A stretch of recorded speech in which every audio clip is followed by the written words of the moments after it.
when I met Rick Korzekwa, our next speaker, and I saw him talk about his research into the dynamics of bicycle racing, where he's using his knowledge of physics and game theory and psychology to sort of analyze, and bicycle racing, he's a competitive bike racer himself, to sort of analyze what happens in team-based bike racing like the Tour de France. I immediately knew this would make a really, really good practice talk. This is something that is, it's a really fascinating topic. It sort of gets at the difference between what I think of as being ingredients and sort of arrangements. Like games are all made up of, like, there's certain things we think of as being ingredients. They're simple, they're direct, they're present, we understand what they are. And then there are arrangements, how you organize those different ingredients to make a larger structure in which, oh, this is good. So an ingredient might be something like slot machine. We all know how slot machine payoffs work. You can put a slot machine into your game, and then it's sort of like how you arrange it and how the player encounters it. But I think in this case, by diving into the details, you might think of a race, a bicycle race, as being something as simple as an ingredient. Because it's just how fast can you ride, right? And it's a contest. We think we understand contests. I ride, you ride, we compare who went faster, and we're done. But by zooming in and analyzing it in the way Rick has done, you get to see that this thing that looks like a simple ingredient actually opens up, and you see that it is an arrangement. It has strategy in it. It has all these other elements in it. It's much more complex and interesting. I think of this as being an example of a way of expanding our understanding and our literacy about how games work, about the ingredients and the arrangements, and also just giving us a deeper insight into this one particular type of game structure, the bicycle race, and kind of appreciating. It's almost like learning how to appreciate a kind of complex and surprising cocktail. Please join me in welcoming Rick Korzekwa.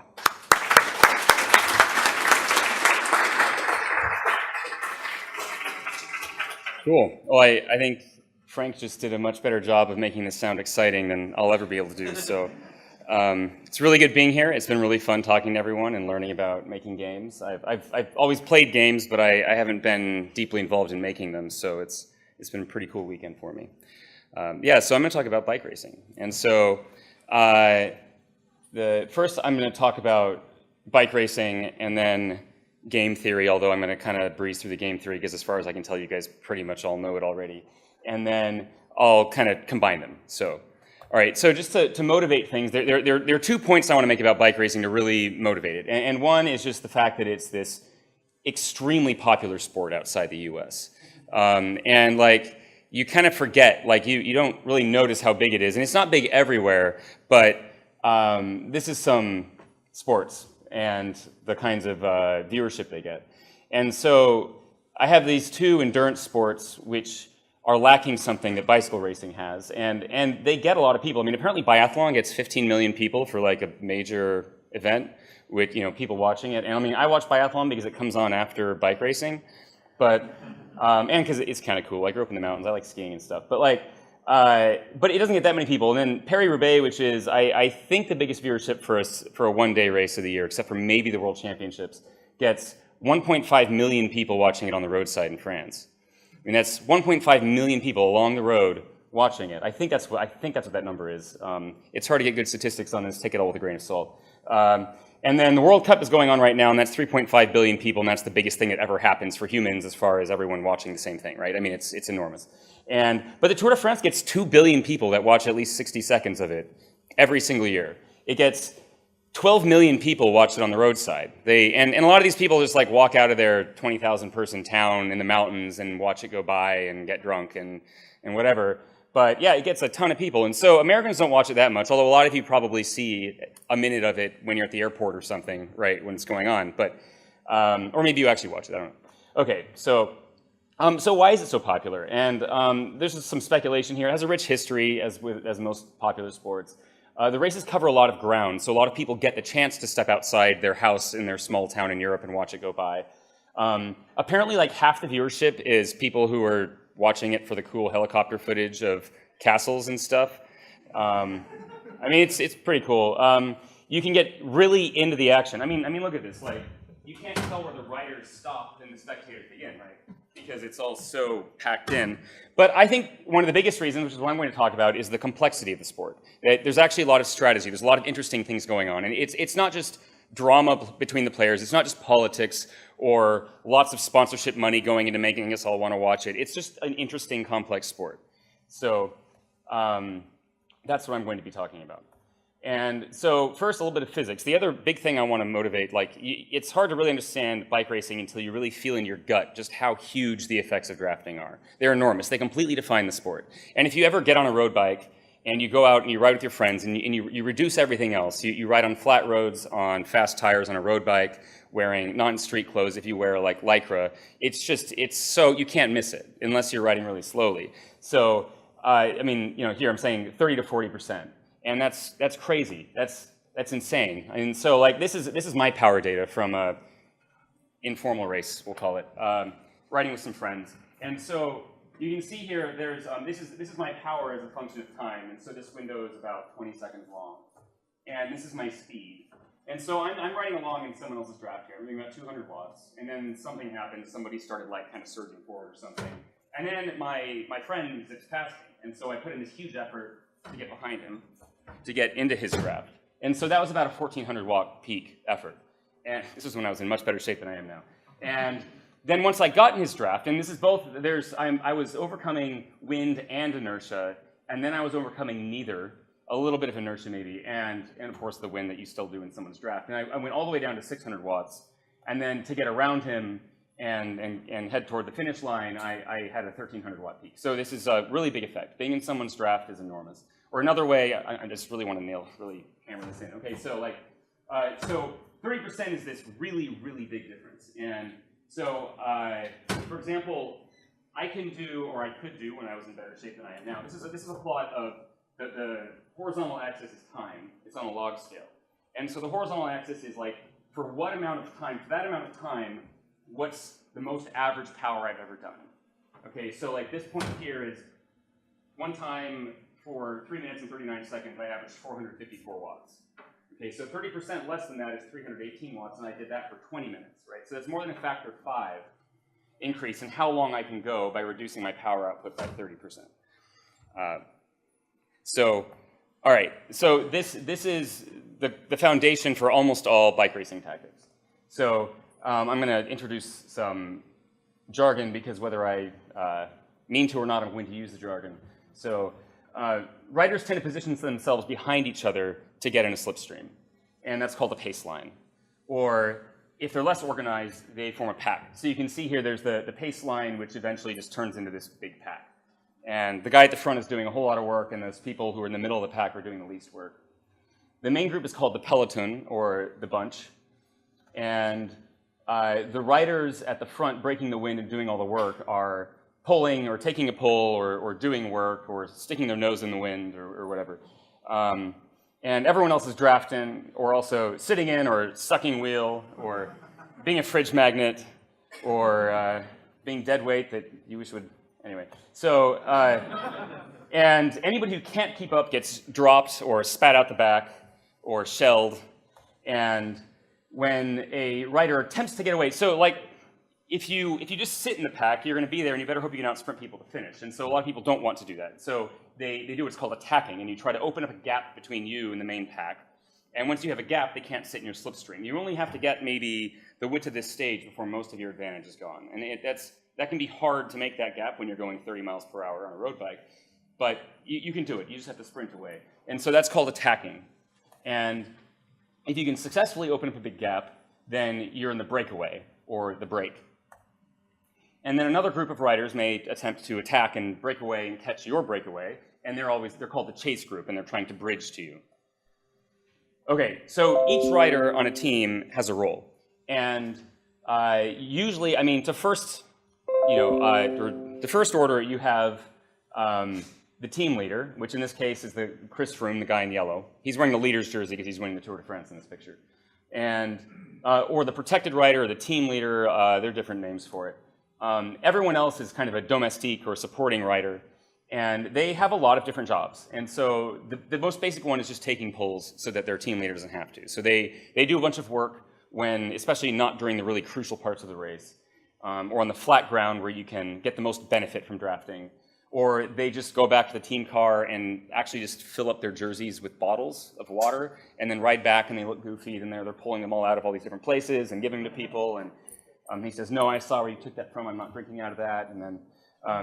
And then or they help protect the protected rider when something goes wrong. So like if they get a puncture and they get off the back of the pack, they'll help pace them back up.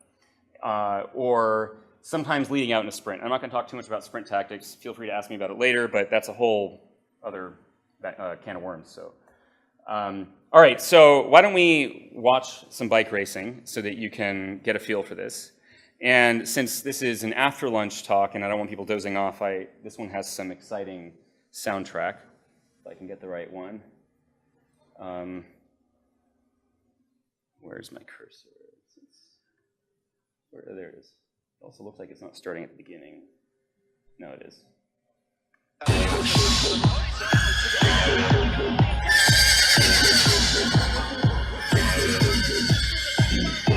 All right, so this is the longest race of the year. Peter Sagan is probably the best cyclist alive right now.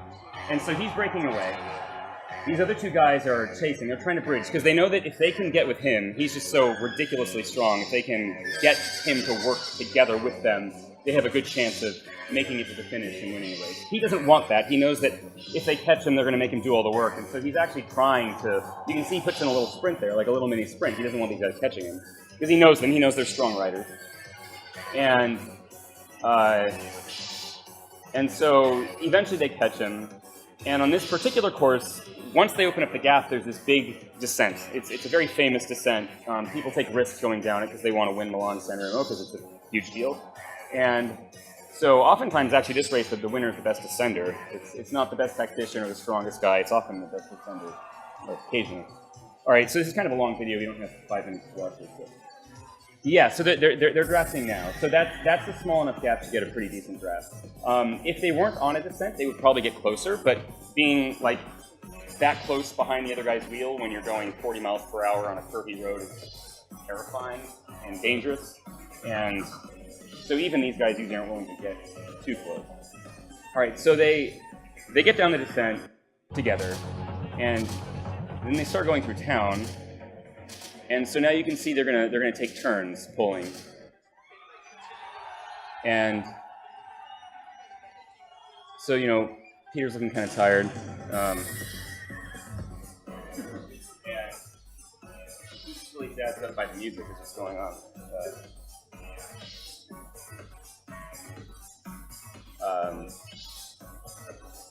So, and then sprint. All right, so now there's the sprint. They can see that they have enough of a gap that they can start thinking about how to win the sprint rather than just how to stay away from the pack. And this nice helicopter footage.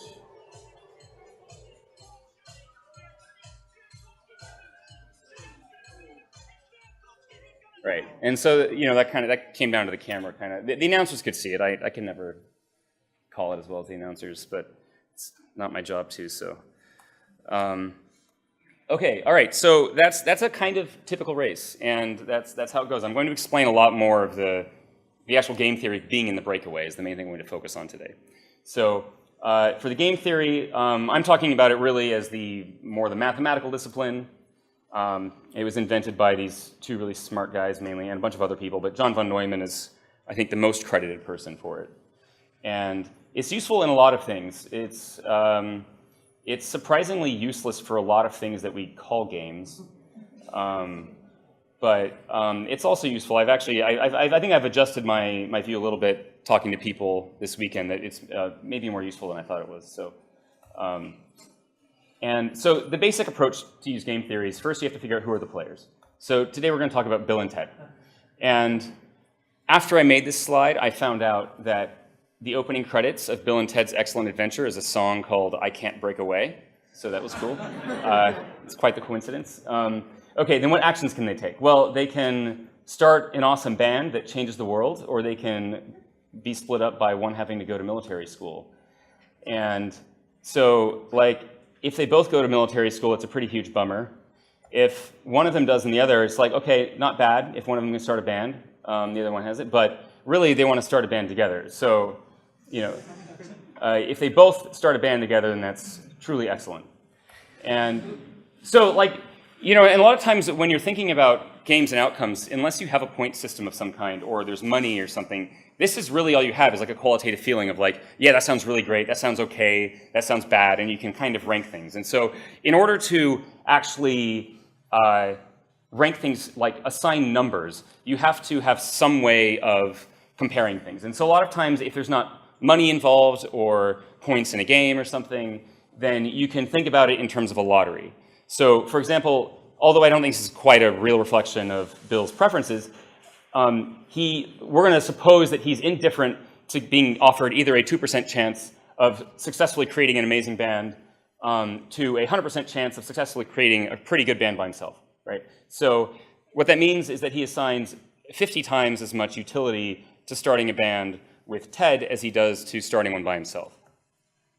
Likewise, he would give up a 100% chance of starting a band on his own to a 10% chance of going to military school, which means he has like 10 times disutility for going to military school. And so Ted shares his preferences, and so we can create a payoff matrix like this.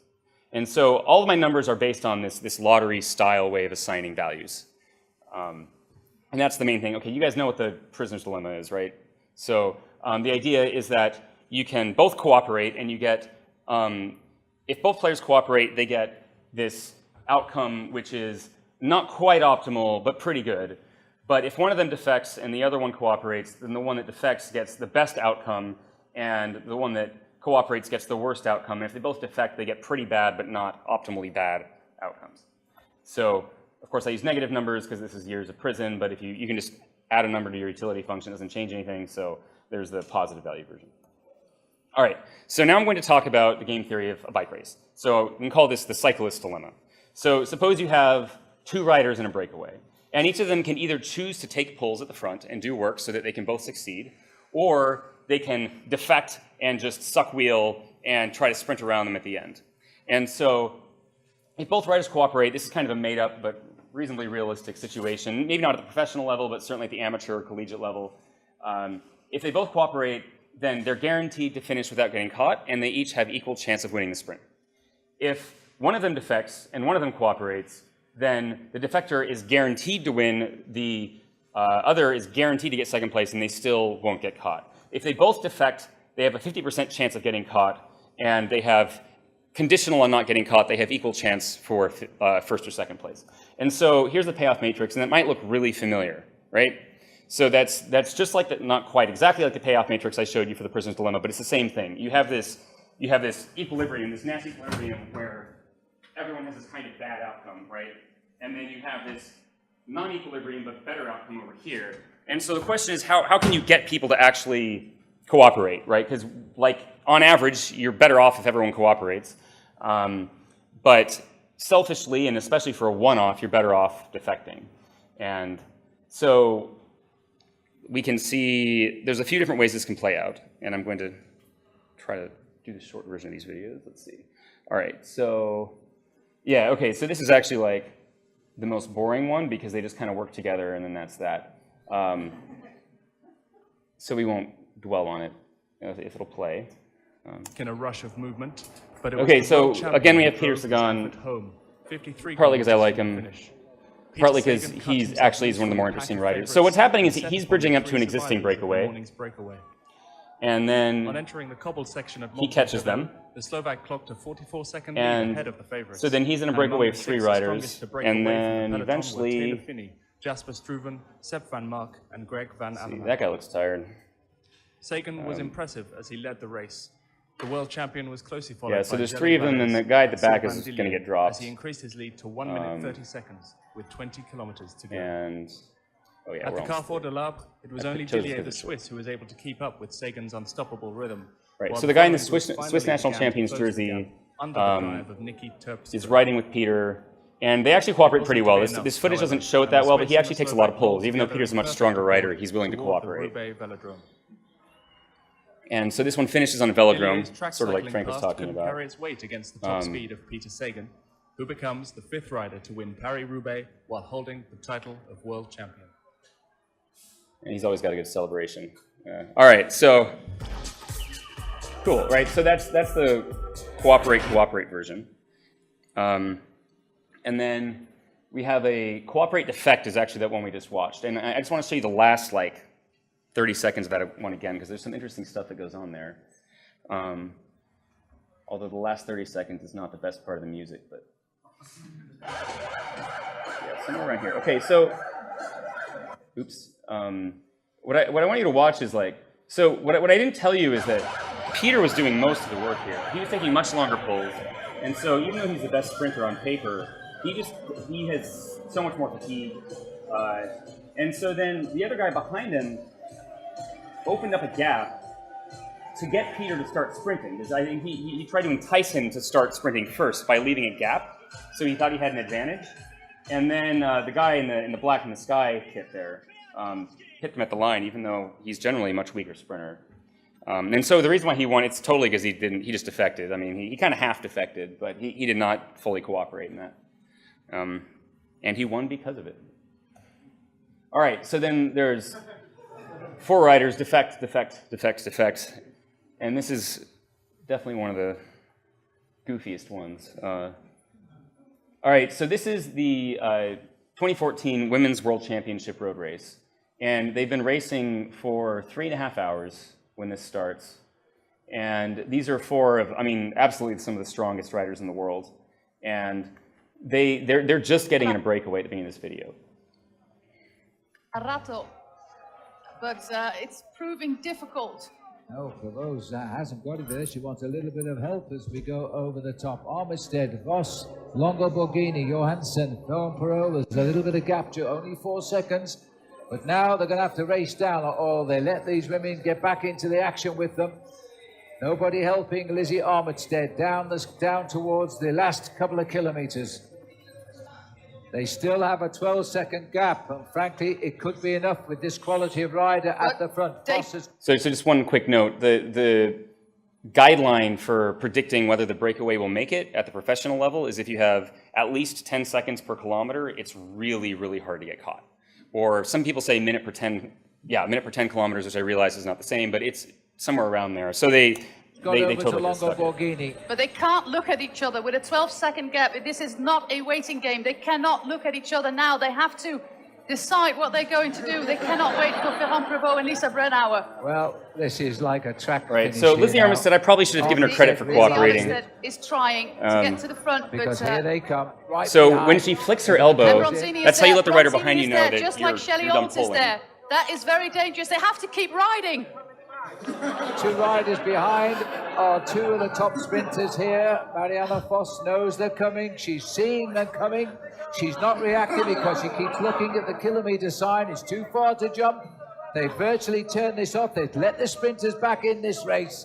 Now she's gone again, almost as they come. She's almost tempting them to come and take the lead. Bronzini is there and Shelley Olds is there. Don't let them come back, but they are coming back.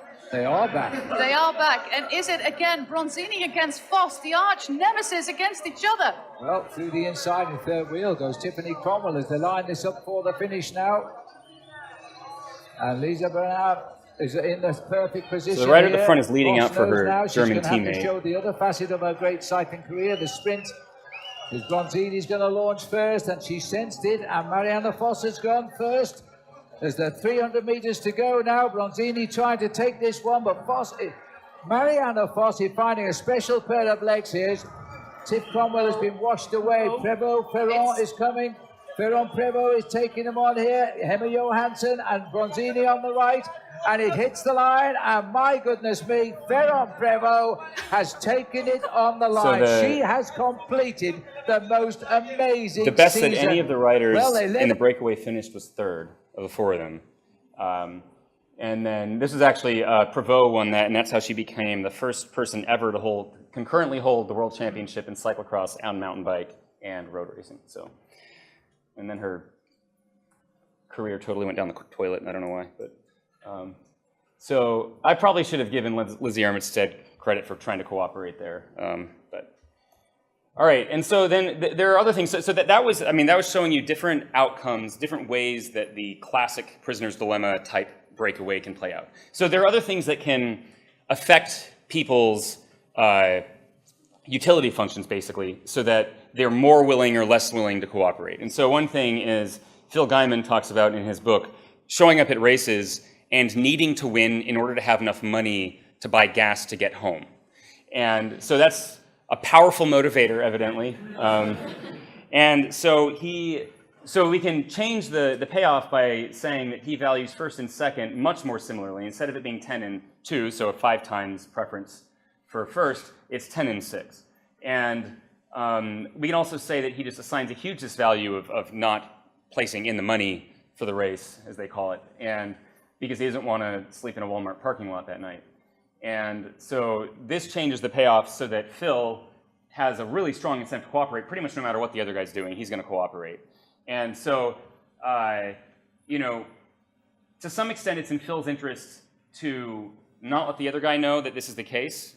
But then maybe he doesn't want to let know it's the case because, like, he doesn't want the guy to give up on the break. Because if you know the other rider's going to cooperate, then you're maybe actually willing to invest a little bit more sometimes because you think it's less likely that you're going to put in a bunch of work and get defected on and then be tired and lose, or be tired for the next day's race or something like that.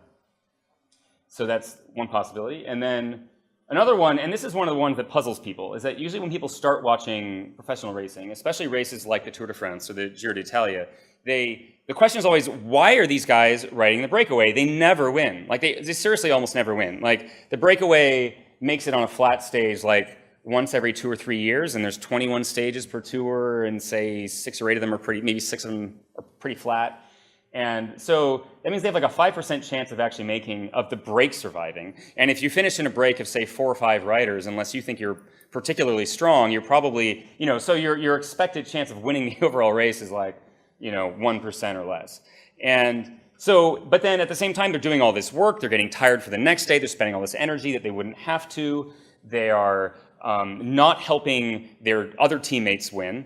And so it seems kind of crazy that they would do this. And so naively, you would expect a payoff matrix that looks something like this, where it's clearly better to just defect. Even if everyone defects, you're all like giving up a really small chance of winning for a lot of saving energy and helping your team instead. But it turns out there are reasons. And so what is going on? So one of them is that the television coverage spends about half its time looking at the break.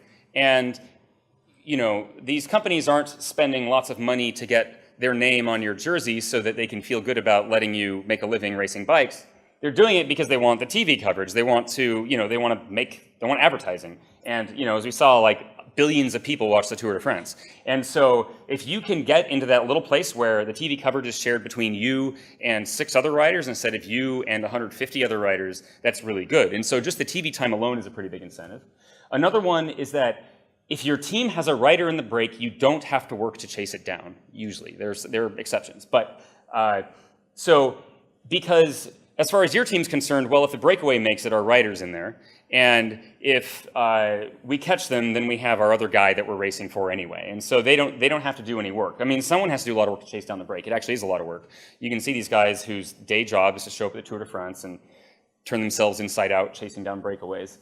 And so that's another one. Another one is that is more of the game theory aspect in that, like, for an iterated game where you can signal a willingness to cooperate in the future. So if you, especially you're on TV, right? If all the other riders remember seeing you being out there, you know, like busting a gut riding to, like, to just, maybe survive in a breakaway, it shows that you're the kind of rider they want to be in a breakaway with. And if you end up in a breakaway that does have a chance of surviving, they're more likely to think that you'll cooperate, so they're more likely to cooperate, and that's a good thing, right?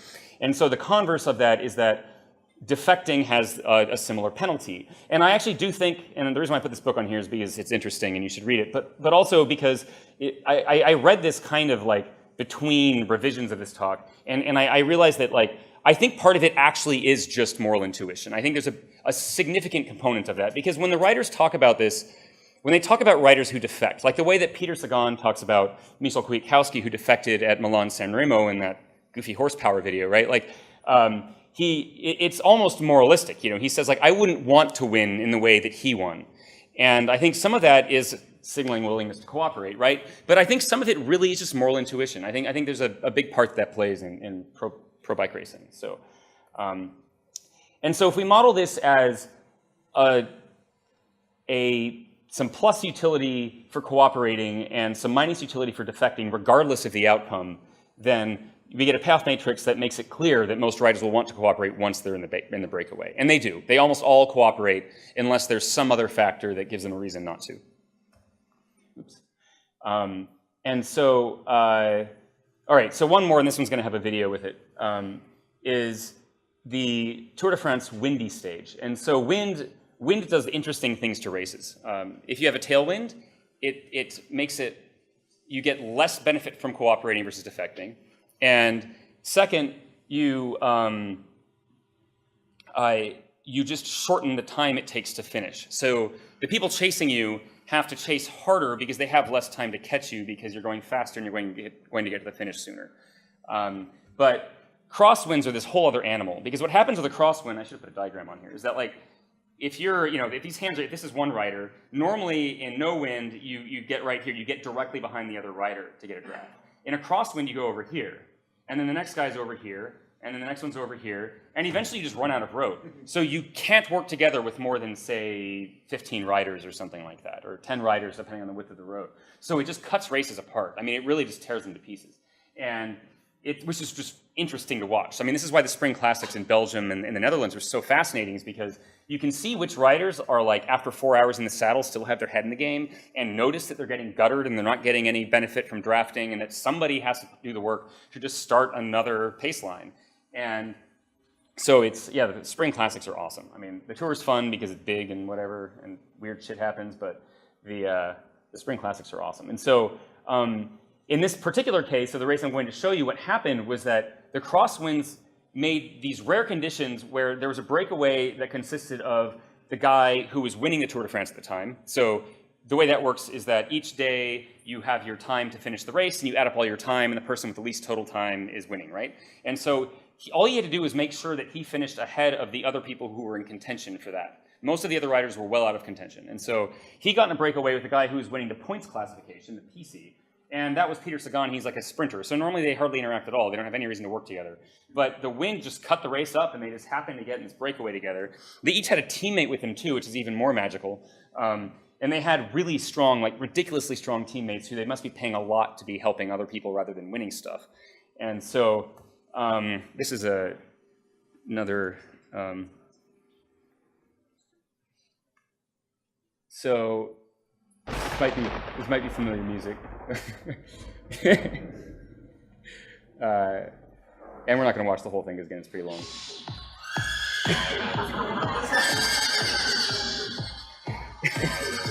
All right. So you can see Peter and his teammate are attacking, and this is Chris Froome in the yellow jersey, and then Chris's teammate. You can identify former national champions by the armband. So, you know, his teammate's a former British national champion. Peter was the current world champion at the time, and so eventually they'll pan over and show you. And so you can see they didn't even open up that big of a gap, but I mean, if you open up a small gap and you're like 4 of the strongest riders in the world, it's just real hard to close down. And then these poor guys have to go the long way around the roundabout, which is also harder. And so you can see the 4 of them, I'll just fast forward to the 4 of them just work together extremely well. I think is the most cooperative breakaway I think I've ever seen. Peter has red numbers because he was awarded the most aggressive rider the day before, which is doing shit like this, attacking late in the race when you don't have that good a chance of winning. And so this is one where, remember that, like, this guy is a good competition. He doesn't really care where he finishes all that much. It's nice to place well, but he mostly just wants to finish this big gap between him and the other climbers who are winning the overall race. Peter wants to win the stage because that's his job. And so that's why Chris Froome in the yellow is willing to work so hard with Peter, even though he knows he doesn't stand a chance in the sprint if he does, because he doesn't really care that much about his placement. He just cares about the 10-second gap or 20-second gap that they're getting to the rest of the pack. So that was Chris's teammate, took a huge pull, and he's cooked and he's off. And now they're like talking to each other. So now they don't have a big enough gap that it's kind of about the sprint. So Peter's teammates can help lead him out in the sprint. So he's giving him a draft, and he's going to pull real hard right before the finish. And then when Peter feels like he's at the right distance from the finish, he'll come around. And Froome, the skinny guy that he is, really sticks on there really well. He's all right. So it's definitely one of the cool breakaways. All right, how am I doing on time? Cool. All right, so that's most of it. All right, so attack, cooperate, defect, defect, defect. This is a great one that I'm happy to show you. I think I'm kind of running out of time. So, okay,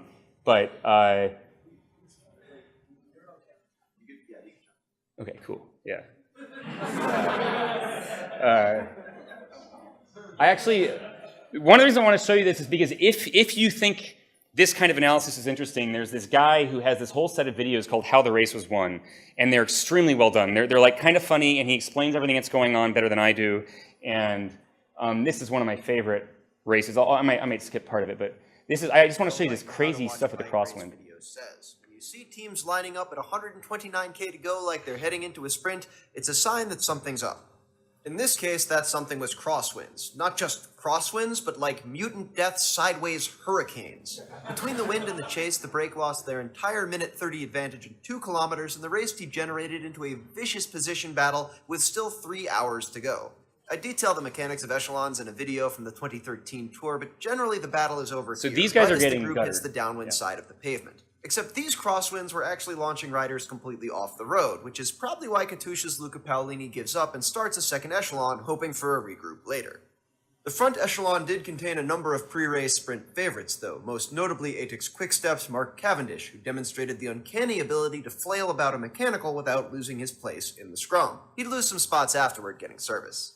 As the peloton turned east at 120K to go, the wind pressure began to ease. A concerted chase from Echelon 2 ended in a regroup soon afterward, and following a considerably longer, more drawn-out, and above all, windier chase, a third group eventually made contact, with still over 100 kilometers remaining. So when Lotto NL Jumbo's Martin Tullingi broke away, it sort of marked the start of a second race, just with a half the size and twice as battered peloton working behind him. A number of other teams tried to bridge, but none were let clear, leaving Tullingi to suffer the still brutal wind on his own. The effects of this were obvious as the group brought him back in sight over the Kemmelberg at 78K to go, and Lotto Soudal's Jürgen Roelandts used the narrow twisting descent and ensuing disordered regroup to escape, bridge up to, and then drop the Lotto NL rider. As Roelandt's advantage began to grow, BMC and EQS started chasing hard on a windy stretch of pavement. Then Zdenek Stybar flatted, and things got kinda weird. Nicolas Mas does a great wheel change, but at the front their teammate Stan Vandenberg is still plugging along, earpiece dangling, and waving others into the effort.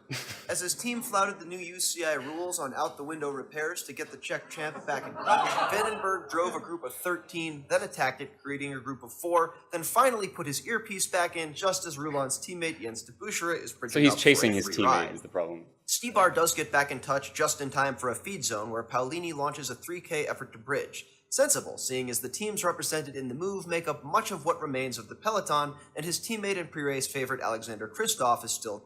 Right, so remember that what I was saying before is that if you don't want to be in the group that has a lot of people who have teammates in the break, because they're not going to help you chase down the break. In fact, they might try to break up the rhythm for taking turns at the front to make it harder to chase down the break. So you can't physically block a rider, but what you can do, and it's kind of fun even though it's kind of douchey, but like you get to the front and then you act like you're working hard and you just subtly ease up so that you're not chasing so hard, and like most people don't even notice that you're doing that.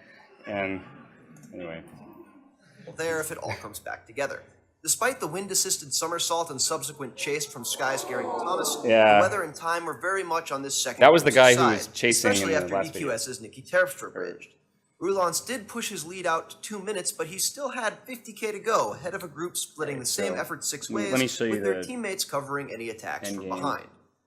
At 38k to go, the different attacks, which is the least efficient way to chase and still ends up with Terpstra and Thomas clear just, 15 seconds behind Paolini with only 3k left in the race. Spoilers, The I'm Katusha sorry. Rider cruised.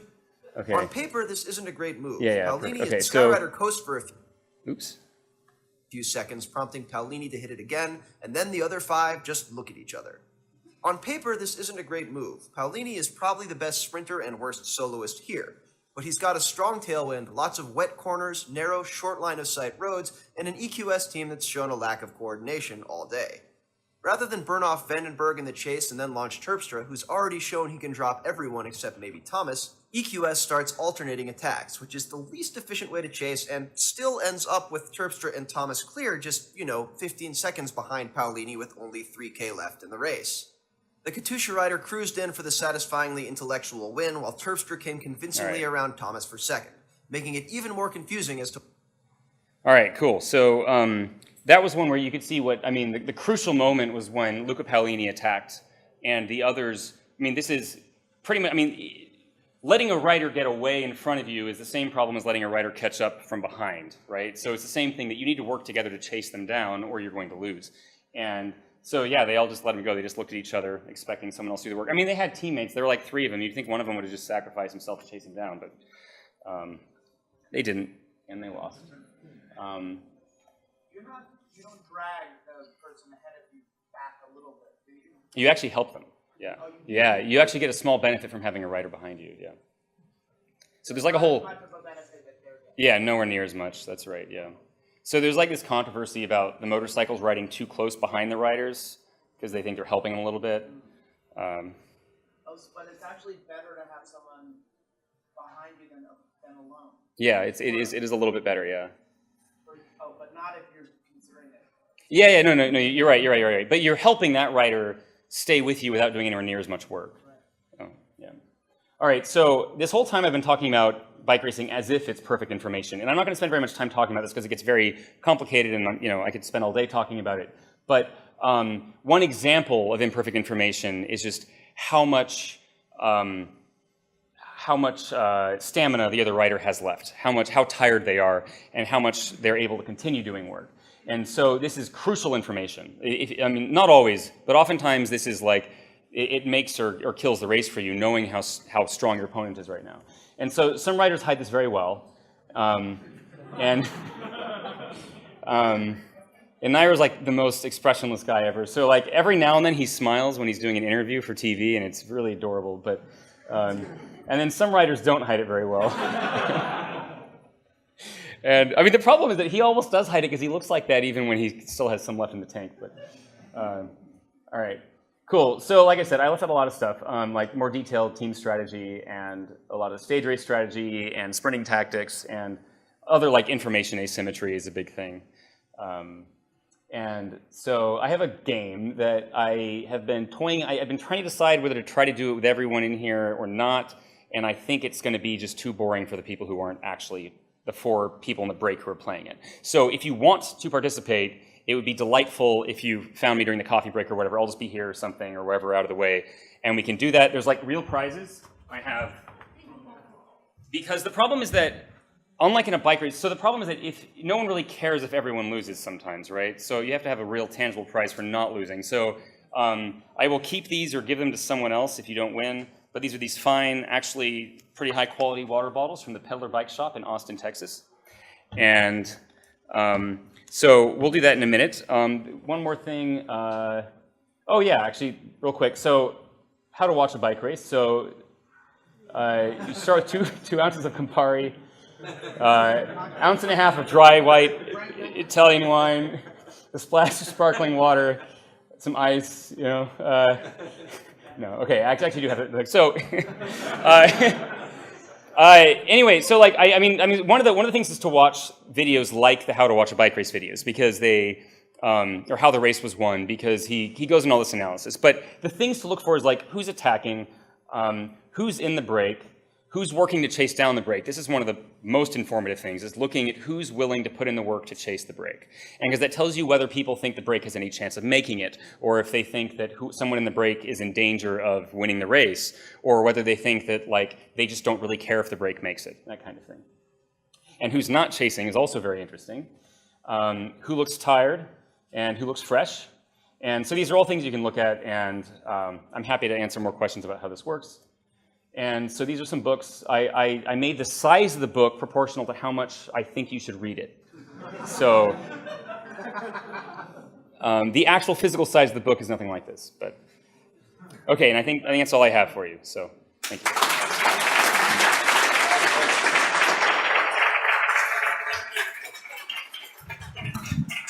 Thank you so much, Rick. That was amazing.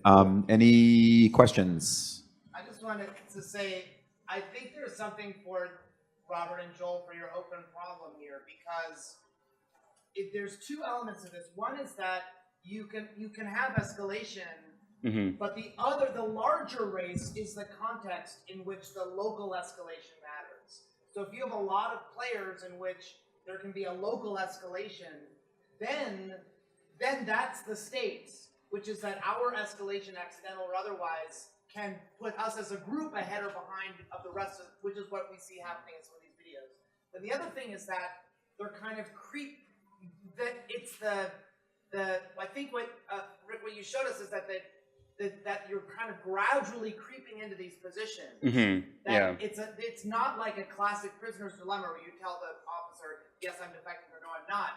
You're kind of like trying to figure out how the other person is gradually moving into the position, and it's that imperfect, and that's part of the imperfect information that I also think could make it. So it's less about these binary decisions and more about the ability to kind of read into where the other people look like they might be going. So anyway, I just thought that I wanted to apply this to your open problem. So I think that thinking of that race, the Women's World Championship, where they all defected in like the most blatant way possible. I mean, you can almost think of that as like everyone, like it starts out with a little bit of defection, like a little bit of like hesitation to cooperate.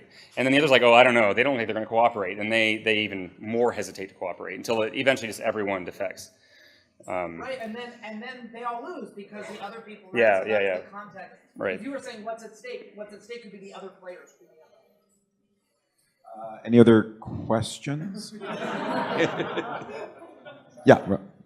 Teams, like different cycling teams, like employ like game theory analysts and like theory crafters who are trying to come up with like new possible like strategies. Like does the meta game change at all? Like whether it's good to test the break plan or not? So the question is, do teams how much do teams explicitly talk about this stuff? Does it factor into the way they're coached, and do they employ this kind of language and analysis in analyzing their own play? So I think most of them have people involved who've developed a very, very good intuition for how it works. My guess is that most of them haven't like formalized it into game theory. And as far as I know, they haven't just like brought in outside people who are good at these kinds of games or game theory to work on it. I actually have seen other people talk about a breakaway as a prisoner's dilemma in a couple other places. But I haven't seen anyone, try to formalize it or anything like that. Yeah, Charles. Yeah, I want to make sure I understand. You're talking about why breakaways happen at all. Were you suggesting that if there were no sponsors and people were all sociopaths, they have no moral intuition, breakaways would happen less often? So the question is, why do breakaways happen at all? And you were suggesting that it's a mix of both wanting to be featured on TV and also a moral aspect. But why would breakaways not happen at all if all things were equal? Yeah, so I think it depends a lot on. I mean, I was talking about specifically in a flat stage of a Grand Tour, of like the Tour de France. And because there's just this mix of things that make breakaways very poor gambles for the most part, as far as winning the race goes. Now, on other terrain, breaking away makes sense. And of course, the thing is, these flat stages, usually there's about 5 riders who have any significant chance of winning because they're the guys who can put out 1,500 watts for like 15 or 20 seconds, which is insane. And they're kind of guys who can win a sprint. And so in a lot of other races, I mean, the Spring Classics, they'll be flat, but then they have like wind and cobbles and other things. And the incentives are different because it's like a one-off race. It's not part of a big stage race and all this stuff like that.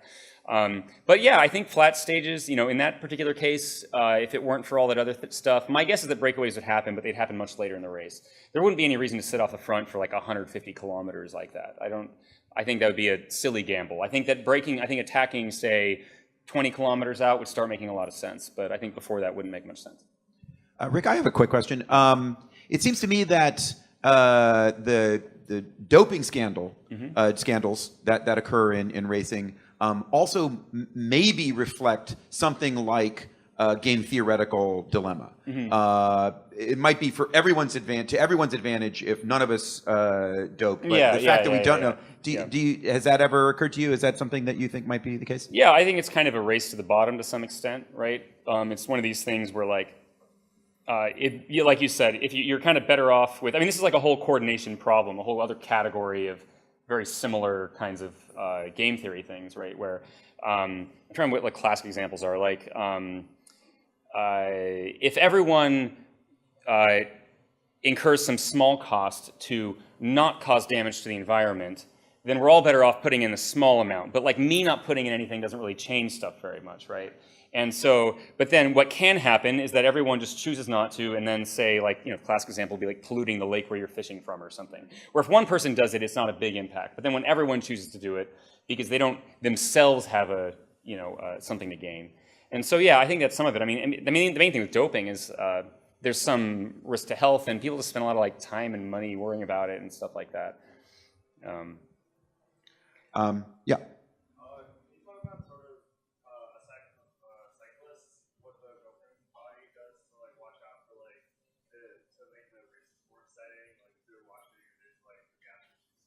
Yeah. What did they do to like mediate that? Like, I don't know, does the Tour de France happen at the same stages, or do they? So the question is about the governing bodies and the people who are, I guess, managing the race and what they do to deal with some of these issues. Right. So like the things that they can do to like in terms of rules or the course to make it exciting, right? So like the biggest one would be the course. Another one is the size of the teams. So there's been a problem the last decade or so that the teams have 9 riders on them, and the problem is that it's too easy for one team to kind of dominate the Tour de France that way. And so Team Sky has been doing very well. They pretty much just control the race on most of the stages that matter for the general classification. And so they decided to reduce team sizes to help with that, so it'd be more exciting. The biggest one would be the courses. Just how they design the course. It's different every year, and it varies a lot. Long routes are interesting, for their own reasons. You have a bit more of an attrition. You're more likely to end with like a really small group of tired people, which can be interesting, or like short ones, the people just go from the gun, they're attacking and they're riding hard, and really the race is on from the beginning. And they try to get a mix of it, I think, and they try to look at the riders and who's winning all the time and who isn't, and adjust accordingly. Yeah. Don't. What information do the riders get in terms of the state of the game from other, like from the chase cars or from people in the helicopters? Like, how much information do you get as a rider about what else is going on? And also, how do you get it? Someone like shouting at you from the car? So the question is about for the riders in the race, how do they get information about the overall state of the race? Okay, yeah, that's a really good question. So in the races I was showing you, like at the highest level, they have radios, right? So they have earpieces. The one video showed Zdeněk Stybar, I think it was, finally putting his earpiece in and probably being informed that his team had a rider up the road that he was chasing. And so they have radios, so they know a lot about what's going on. And that's because, they have people on their team who are watching it on TV, just like everyone else. They have people on the side of the road. They hear from other riders. And then sometimes the commissars, the people running the race, will announce things over race radio and tell them what's going on. Safety-related information, like there was a crash at this part, and so be careful coming around that corner and things like that. At lower levels, man, you can be real sparse on information. The first race I won, I think it happened because nobody noticed that I'd gotten off the front, and so they weren't chasing me. And like, what happened?